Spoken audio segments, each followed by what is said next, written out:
Start the video, drop some. Is this slanted to anyone else? It's slanted. It is. It's gonna have to be like that. Hey everyone, it's Hannah, and today I am doing the uplifting, positive video called Products I Regret Buying. Yeah, not very positive, but I feel like these are good to watch just so that when you guys go out, you don't have to waste your money on products that I didn't really like. Now, I do say that some of these, they didn't work for me, but they may work for you, like foundations. It may be a color thing, it may be my skin type kind of thing. And I'll tell you why I didn't like them or why I regretted purchasing them. But for the most part, you can just, these are products that I wish I didn't waste my money on, but I still have, because I'm a hoarder of makeup. The scarf is really fluffy, I told you, but we're just going to get started. Okay? Okay. So I'm going to start off with primers because I have two.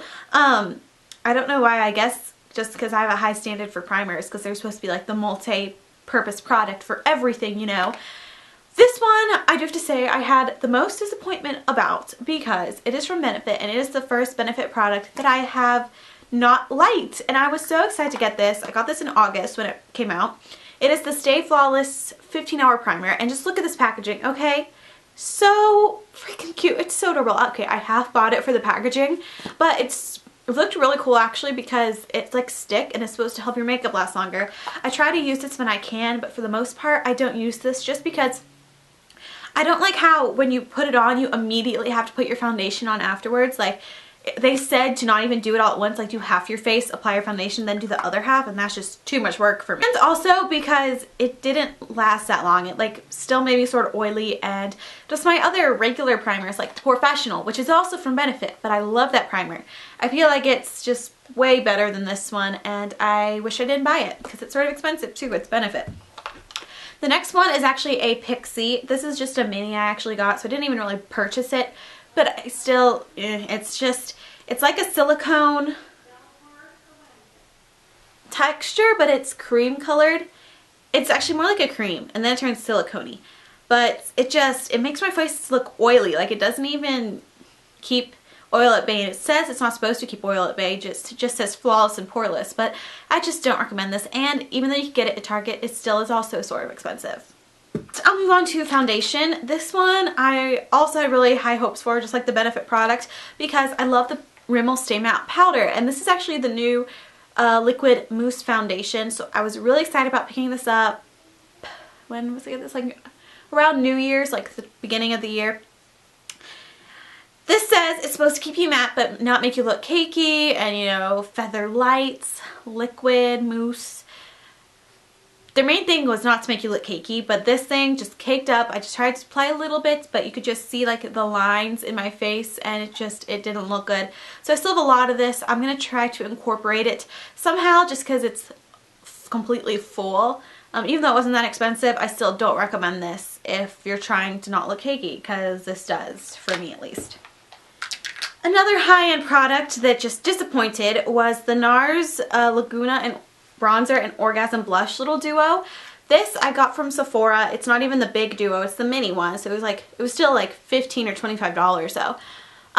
But what really disappointed me about this was because it has so much hype, especially the bronzer is what disappointed me. But there's like no pigmentation. Like, that is it for how much I just pressed into here. The blush doesn't even have that much pigmentation either. Like, my e.l.f. one has more. I don't like the colors as much in my e.l.f. one, but it still has more pigmentation. So this just doesn't even show up when I put a brush on it, and it was just a total waste of money. I mean, it's really cute with the little mirror, and NARS is really nice, but just this did not cut it for me. And this had so much hype. I don't know. It just didn't work for me. Now a concealer. You may think I liked this concealer because I basically used almost all of it up, and actually this is my second tube too. That's sort of sad. This is actually one of the first like actual makeup products I had, like would wear. Like, I would just wear this concealer and like some chapstick. Don't know why I just chose concealer, but I did, and I used this one for a while and I liked it. I used a pole tube, almost all of this tube, and then I realized that this was a terrible shade. When you apply it like this, it's supposed to be highlighting, okay? That is highlighting, but when it dries, it turns like dirt colored, and it just looks really bad, especially because you're putting it under your eyes. The other shades may be better, but this shade, which is just beige, it dries, it like oxidizes really weird and don't recommend. Next, I have two eyeliners, both high-end. The first one was a big disappointment. It is actually from the Michelle Phan line, her new makeup line. It is the water liner in TLTs, which I thought was such a pretty color. You can't even see the color though, because when I went to go use it, it like broke. And so I can't twist it up anymore. It's all gone. Waste of a product. And then this was really cool too, I thought. It looked pretty cool. It's like, it's a smudger on the end, so you could like smudge your eyeliner out, you know? Well, I'm still going to probably use this for other eyeliners just because it's cool and it partly works, but it's like really hard and it's a hard sponge and it sort of hurts when you do it really hard. So just this I don't recommend. Again, just it didn't work and it broke. I didn't even get to use it. The next eyeliner is this Too Faced 3-way lash lining tool. Ooh, fancy. But it just looks like this. I got it in like a gift bag Christmas package thing. Yeah, it looks like this, and it has like 3 separate brushes, and then you're supposed to be able to do like a thick line or a thin line, whatever, but this is just really hard to use because it has like, it's like a fork. That is exactly what it is. It is a fork on this, for this brush, and you can make really thick lines, but for what I do every day, I just usually do like a thin line. My NYX liquid eyeliner pen does so much better than this. This is just harder to work with. Don't recommend it for beginners. It has nice pigmentation and it doesn't smudge, but just it's too hard to use, I feel like. The mascara I have is another one that I heard was really hyped up. It is the Maybelline Rocket Volume Express. This is the waterproof version. I got this to go on my cruise because I needed a waterproof mascara, and it did not compare to the one I was using, which was the Benefit They're Real.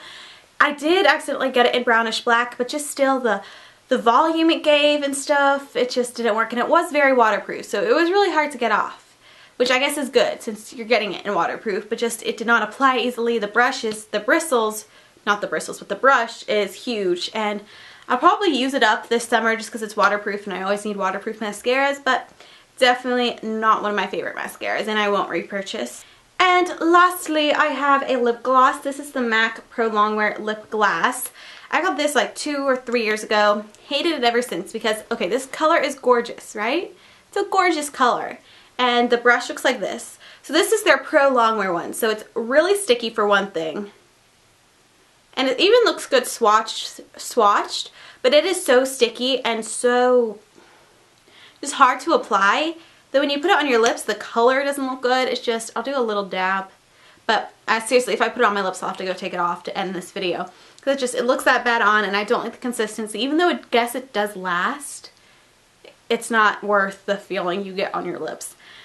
So yeah, that is all the makeup I have. Now I just have one product. I was going to keep this strictly to like makeup, but I had to say this because I was so disappointed in this. It is the Almay Oil-Free Gentle Eye Makeup Remover. Okay, first it says Gentle Eye Makeup Remover. No. This thing stung so badly. I had to like run fresh water into my eyes immediately.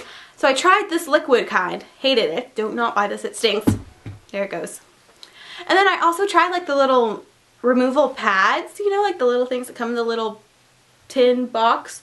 I tried those. Same problem. And they didn't even work. Like it doesn't even work and it stings. Worst experience with an eye makeup remover. But yeah, that is all for today's video. I hope you guys enjoyed this. I hope this helped maybe even a little bit with you guys. But yeah, I will see you all on Saturday. Have a good Easter. Bye.